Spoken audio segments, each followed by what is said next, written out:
Veronica की sister death तो आपको याद ही होगी ना। मैंने वादा किया था ना कि सिस्टर डेथ की कहानी सुनाऊंगा, तो आज वो वक्त आ चुका है। तो दिल थाम के बैठिएगा क्योंकि इस वीडियो में मैं आपको सिस्टर डेथ की कहानी सुनाऊंगा। कहानी की शुरुआत में हमें 1939 स्पेन का वीडियो दिखाया जाता है, जहाँ पर एक गाँव में एक छोटी बच्ची को ईश्वर दिख गया था और सब ये कह रहे थे कि ये बच्ची एक मसीहा है। सारे गाँव वाले उस बच्ची को बहुत मानते थे। वक्त के साथ साथ वो बच्ची भी बड़ी हो गई और अब वो बच्ची एक कॉन्वेंट में जा रही है। वो बच्ची अब प्रॉपर तरीके से नन बनने की तैयारी कर रही है। वो कॉन्वेंट पे पहुंचती है तो देखती है कि कॉन्वेंट की दीवारों में गोली के दाग है। उसे समझ में नहीं आता कि कॉन्वेंट में गोली का क्या काम। तभी वहाँ पर सिस्टर हुलिया आती है, जो कि नाशिया यानी कि हमारी कहानी की सिस्टर डेथ को ये बताती है कि इस कॉन्वेंट को 1939 की जंग के दौरान बिशप ने दे दिया था आर्मी वालों को, और जब जंग खत्म हुई तो बिशप ने इस कॉन्वेंट को दोबारा ले लिया। लेकिन उस जंग के निशान आज भी इस कॉन्वेंट की दीवारों पे दिखाई देते हैं। सिस्टर हुलिया नाशिया को ये भी बताती है कि अब ये कॉन्वेंट गरीब और मजबूर लड़कियों को पढ़ाने का काम करती है और बदले में वो लड़कियां कॉन्वेंट के बाकी सारे काम करती हैं। इस कॉन्वेंट की एक टीचर सिस्टर आइनेस यहाँ से चली गई और इसी के बदले बिशप ने सिस्टर नाशिया को इस कॉन्वेंट में पढ़ाने के लिए भेजा है। सिस्टर हुलिया नाशिया को ये भी बताती है कि पुराने टाइम से लेकर अभी तक सिर्फ यहाँ पर दो ही सिस्टर है जो कि पुरानी है, मैं और सिस्टर सुपीरियर जो कि यहाँ की हेड है। सिस्टर हुलिया नाशिया से कहती है कि तुम कुछ देर इंतजार करो, मैं सिस्टर सुपीरियर से पूछ के आती हूँ कि तुम्हें कब बुलाना है। नाशिया इंतजार कर रही है, लेकिन उस बेचारी को पता नहीं था कि ये कॉन्वेंट कोई नॉर्मल कॉन्वेंट नहीं है। अचानक नाशिया के पैर के पास मार्बल का गोला आता है। उसे समझ में नहीं आता कि यहाँ पर कौन खेल रहा है। उसे एक बच्ची की आवाज आ रही है। वो उस बच्ची को देखने के लिए बाहर की तरफ झांकती है, लेकिन तभी वहाँ पर सिस्टर हुलिया आ जाती है और उन्हें वो कहती है कि तुम्हें सिस्टर सुपीरियर ने बुलाया है। नाशिया अंदर जाती है। सिस्टर सुपीरियर नाशिया को देख के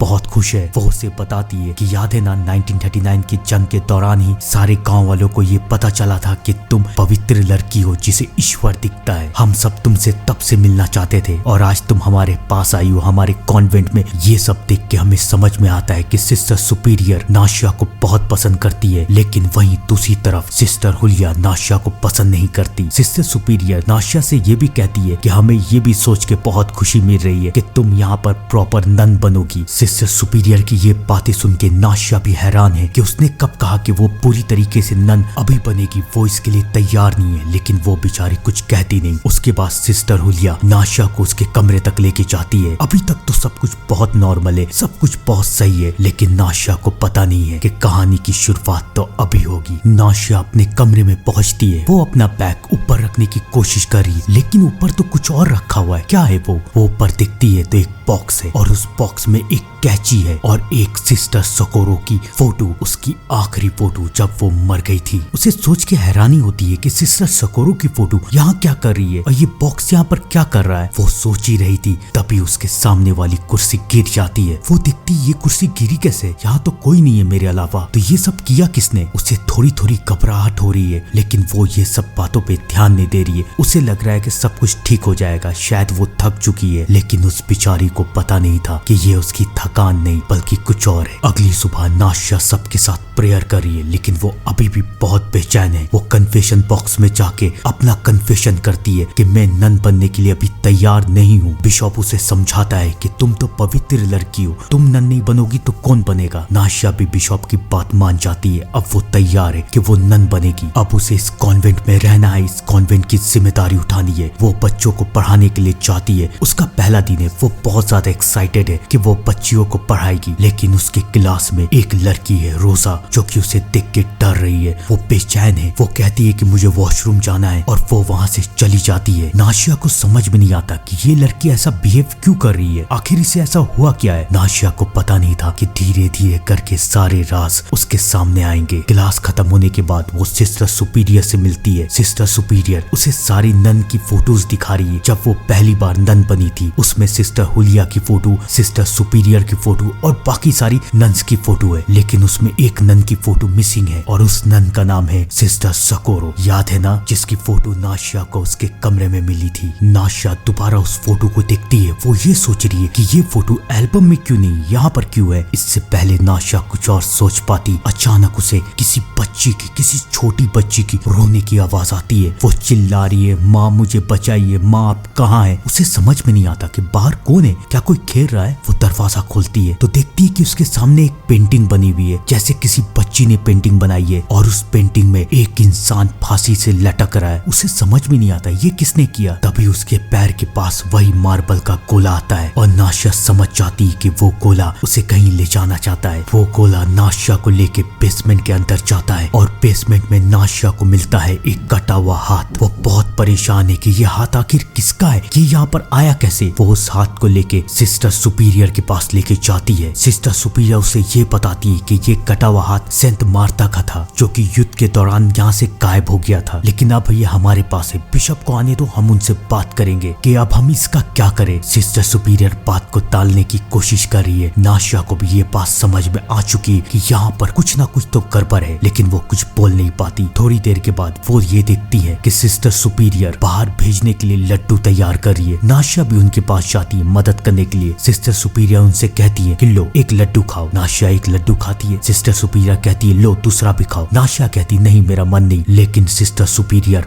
अब गुस्सा कर रही है। वो कह रही है तुम्हें खाना पड़ेगा। नाशिया को समझ में नहीं आ रहा कि ये ऐसा क्यों कर रही है। वो मिठाई को अपने मुंह में रखती है और उसे ऐसा लगता है कि ये मिठाई नहीं, ये तो कुछ और है। और तभी सिस्टर सुपीरियर हंसने लगती है, एक शैतानी हंसी। नाशिया उल्टी करती है तो देखती है कि उसके हाथों में एक नहीं बल्कि दो दो आंखें हैं और ये आंखें सिस्टर सुपीरियर की है। वो चिल्ला के उठती है और हमें समझ में आता है कि नाशिया सपना देख रही थी। तभी उसके दरवाजे में कोई नॉक होता है। वो देखती है कि कॉन्वेंट की बच्चियां वहां पर आई हैं। वो नाशिया को कहती है कि आज वेडनेसडे है ना, तो वेडनेसडे हम सबके कपड़े धोते हैं, आसपास के स्कूल के और गांव वाले के, जो कि इस कॉन्वेंट को डोनेशन देते हैं। तभी वो बच्चियां बाहर निकलती है और देखती है वही पेंटिंग, याद है ना, फांसी से लटकता हुआ एक इंसान। उस पेंटिंग को देख के रोजा डर जाती है। नाशिया समझ जाती है कि रोजा के पास कुछ ना कुछ तो इंफॉर्मेशन है, वो कुछ ना कुछ तो बताना चाहती है, लेकिन वो डर के मारे बता नहीं रही। वो बाहर जाके रोजा से बात करने की कोशिश करती है, लेकिन रोजा की बहन उसे चुप करवा देती है कि मत बताओ। धीरे धीरे नाशिया को ये समझ में आ रहा है कि इस कॉन्वेंट में सब कुछ इतना भी नॉर्मल नहीं है जितना दिखाई देता है, लेकिन वो कैसे पता करे। वो बहुत परेशान है। वो प्रेयर कर रही है, लेकिन प्रेयर के दौरान उसकी हाथों की माला पिघलने लगती है, उसके हाथों में खून आ जाता है और उसके सामने एक लड़की है, एक औरत है जो कि मरने वाली है। अचानक पीछे से सिस्टर हुलिया उसे हाथ लगाती है और वो देखती है कि वहाँ कोई नहीं है। उसे अब समझ में नहीं आ रहा कि वो क्या करे, लेकिन फिर भी वो अपने आप को संभाल के खुश रहने की कोशिश करती है। लेकिन क्या वो रह पाएगी, आइए जानते हैं, क्योंकि अब शुरू होगा मौत का एक खौफनाक खेल। रात में रोजा को उसकी दोस्त ये कहती है कि उसे वॉशरूम जाना है, उसे डर लग रहा है, तो वो चाहती है कि रोजा उसके साथ चले। रोजा मान जाती है। वो दोनों वॉशरूम की तरफ जाती है। उसकी दोस्त अंदर से चिल्ला रही है कि रोजा प्लीज नल को ऑन कर दो। रोजा इरिटेट हो रही है कि इतनी रात को उसे यहाँ आना पड़ रहा है, लेकिन तभी अचानक रोजा के पीछे नल ऑन हो जाता है। बाथटब में पानी भर रहा है। उसे समझ में नहीं आता कि ये सब कैसे हो रहा है। तभी उसकी दोस्त बाहर निकलती है। रोजा को लगता है कि शायद उसकी दोस्त उसके साथ मजाक कर रही है, लेकिन फिर अचानक वो दोनों ये देखती हैं कि उस बाथटब में एक छोटी बच्ची की परछाई बन रही है, जो कि उस बाथटब में डूब रही है। उन दोनों को समझ में नहीं आता कि ये क्या हो रहा है। वो दोनों बाथटब के करीब जाती है और बाथटब के पास एक कैची है। तभी एक और लड़की की चिल्लाने की आवाज आती है। सिस्टर सुपीरियर और सिस्टर नाशिया उस लड़की के पास जाती है और देखती है कि उस लड़की के बाल कटे हुए। किसी को कुछ समझ में नहीं आ रहा कि इस लड़की के बाल आखिर काटे किसने। तभी सिस्टर हुलिया रोजा को लेके आती है, जिसके हाथों में वो कैची है। सबको ये लगता है कि शायद रोजा ने ये सब किया, लेकिन उस कैची को देख के नाशिया चौंक जाती है, क्योंकि ये कैची तो वही कैची है जो कि उसके रूम के बॉक्स में थी। ये रोजा के पास कैसे आई। वो सिस्टर हुलिया को समझाने की कोशिश करती है कि ये सब रोजा ने नहीं किया है, लेकिन सिस्टर हुलिया उसकी बात नहीं मानती और रोजा को सजा दे देती है। अब नाशिया का रोजा से बात करना बहुत जरूरी था। अगले दिन वो नीचे बेसमेंट की तरफ जाती है, जहाँ पर सिस्टर हुलिया ने रोजा को सजा दी है। वो रोजा से पूछती है कि बताओ क्या सच्चाई है, इस कॉन्वेंट में आखिर चल क्या रहा है, प्लीज मुझे बता दो, मुझे तुम्हारी मदद करनी है, मैं जानती हूँ ये सब तुमने नहीं किया। तब रोजा नाशिया को सारी सच्चाई बताती है। वो उसे बताती है कि आपसे पहले जो यहाँ पर थी सिस्टर आइनेस, वो कहीं गई नहीं है, वो गायब हो चुकी है। नाशिया को समझ में नहीं आ रहा कि वो कहाँ गायब हो गई। तब रोजा बताती है कि आपके कमरे के बाहर जो पेंटिंग बनी हुई है ना, जिसमें एक आदमी फांसी से लटक रहा है, वो पेंटिंग अधूरी है और उस पेंटिंग को किसी बच्ची ने बनाया है। उस बच्ची की आत्मा इस कॉन्वेंट में घूमती रहती है। जो कोई भी उस पेंटिंग के साथ छेड़खानी करेगा वो जिंदा नहीं बचेगा। रोजा ने ये सारी बात सिस्टर आइनेस को भी बताई थी, लेकिन सिस्टर आइनेस ने ये सब मजाक में समझा और सिस्टर आइनेस ने उस पेंटिंग का एक पैर बना दिया और उसके बाद से लेकर अभी तक सिस्टर आइनेस का कोई अता पता नहीं है। नाश्या डर जाती है, उसे समझ में नहीं आ रहा कि वो क्या करे। थोड़ी देर के बाद हमें ये दिखाया जाता है कि नाश्या नन बनने की पूरी तैयारी कर रही है। वो नन की ड्रेस पहन रही है, लेकिन तभी अचानक कोई वहाँ पर आता है, कोई साया जो कि उसका गला दबा रहा है, उसका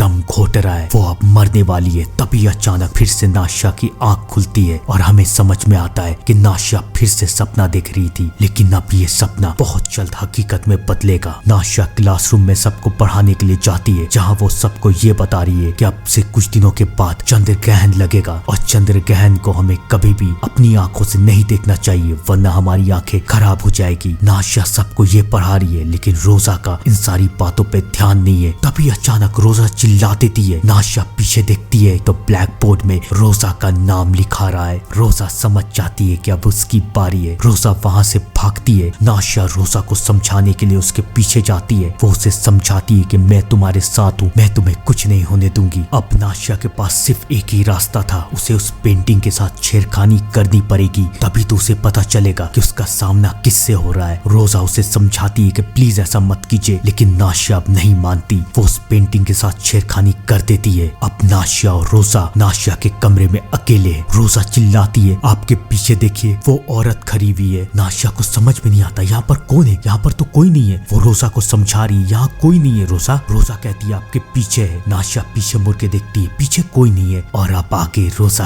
गायब है। रोजा उस कमरे से गायब हो चुकी है। नाश्या उसे पूरे कॉन्वेंट में ढूंढ रही है, उसे समझ में नहीं आ रहा कि रोजा कहाँ गई। तभी नाश्या को सिस्टर हुलिया मिल जाती है। सिस्टर हुलिया को भी पता है कि रोजा गायब हो चुकी है। वो नाश्या को कहती है कि सब कुछ तुम्हारे वजह से हुआ है, तुम अपने आप को समझती क्या हो कि तुम पवित्र लड़की हो, तुम कोई नहीं हो, तुम जब से यहाँ पर आई हो तब से ये सब हो रहा है, तुम यहाँ से चली क्यों नहीं जाती। लेकिन नाश्या सिस्टर हुलिया की बातों पे ध्यान नहीं दे रही। वो नीचे की तरफ जाती है। अचानक कन्फेशन बॉक्स से उसे कुछ आवाज आ रही है, रोजा की आवाज। वो कन्फेशन बॉक्स के अंदर जाती है, लेकिन वहाँ रोजा नहीं है, वहाँ एक साया है जो कि नाश्या पे हमला कर देता है। वो साया नाश्या को कभी भी मार सकता है। नाश्या किसी तरह से अपनी जान बचा के वहाँ से बाहर निकलती है। नाश्या तो बच गई, लेकिन रोजा नहीं बची। नाश्या को रोजा की लाश मिलती है। रोजा अब इस दुनिया से जा चुकी है। सब कोई बहुत दुखी है। रोजा को अंतिम विदाई दे रहे और इस अंतिम विदाई के दौरान सिस्टर हुलिया नाश्या से कहती है कि तुम यहाँ से चली क्यों नहीं जाती, तुम यहाँ से चली जाओ। नाश्या भी रोजा की इस हालत की जिम्मेदार खुद को मानती है कि वो रोजा को बचा नहीं पाई। वो फैसला करती है कि वो यहाँ से चली जाएगी। वो कॉन्वेंट से जा रही है और इन सारी बातों में सबको ये नहीं पता कि आज चंद्र ग्रहण का दिन है। नाश्या कॉन्वेंट से बाहर है और चंद्र ग्रहण लग रहा है। नाश्या ये फैसला करती है कि वो अपने आप को सजा देगी। वो चंद्र ग्रहण को देखने लगती है और नाश्या की आंख अब खराब हो रही है। तभी सिस्टर हुलिया आके नाश्या को रोकने की कोशिश करती है और फिर नाश्या को सारी सच्चाई दिखती है। एक आत्मा नाश्या को 1939 की होने वाले जंग में लेके जाती है। याद है ना आपको हुलिया ने क्या कहा था कि बिशप ने इस कॉन्वेंट को 1939 की जंग के दौरान फौजियों को दे दिया था। हमें दिखाया जाता है कि इस जंग के दौरान यहाँ की हालत कितनी खराब थी। यहाँ पर एक आदमी सिस्टर सकोरो के साथ बहुत जुल्म करता था। सिस्टर नाश्या सब कुछ देखती है। सिस्टर सकोरो की हालत देख के नाश्या चिल्लाती है और तभी उसकी आंख खुलती है। वो देखती है कि वहाँ पर हुलिया और सिस्टर सुपीरियर है। वो नाश्या को बताती है कि तुम्हारी आंखें अब कमजोर हो चुकी है, तुम क्या करी थी, तुम क्यों अपने आप को सजा दे रही थी। नाश्या उन दोनों को सिस्टर सकोरो के बारे में बताती है कि मैंने सब कुछ देख लिया है। वो दोनों डर जाती है, लेकिन वो दोनों डर क्यों रही है, आखिर उन्होंने ऐसा किया क्या था। वो दोनों नाश्या को मनूस बोल के वहाँ से चली जाती है, लेकिन अब नाश्या रुकने वाली नहीं थी। वो अपनी आंखों की पट्टी निकालती है और फिर उसे दिखाई देती है सिस्टर सकोरो की आत्मा। और सिस्टर सकोरो की आत्मा नाश्या को आगे की कहानी दिखाती है कि उस आदमी ने जो भी सिस्टर सकोरो के साथ किया, उसके बाद सिस्टर सकोरो माँ बन गई। लेकिन सिस्टर सुपीरियर और सिस्टर हुलिया ये नहीं चाहती थी कि ये बात किसी को पता चले, इसलिए उसने हमेशा सिस्टर सकोरो की बच्ची को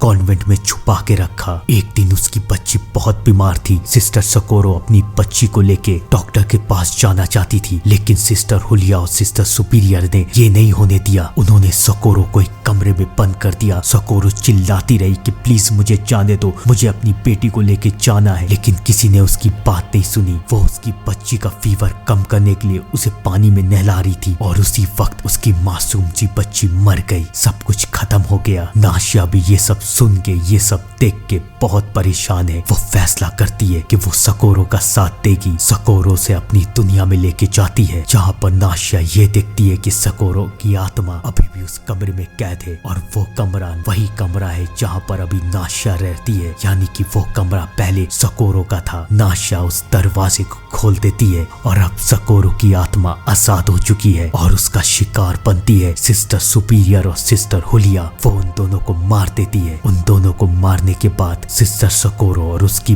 बच्ची की आत्मा को मुक्ति मिल जाती है। नाशिया भी बहुत खुश है क्योंकि उसके जरिए 2 आत्माओं को मुक्ति मिल गई। कहानी आगे बढ़ती है। काफी साल बीत चुके हैं। नाशिया पूरी हो चुकी है और वो अब एक स्कूल में पहुंच चुकी है, स्कूल में पढ़ाने के लिए। और ये स्कूल कोई और स्कूल नहीं बल्कि वेरोनिका का स्कूल है। वेरोनिका भी सिस्टर टेट को देखती है और नाशिया भी वेरोनिका को। आगे की कहानी तो आपको पता होगी ना, नहीं पता है तो मेरी वीडियो वेरोनिका जरूर देखिएगा। तब तक के लिए thank you and good bye.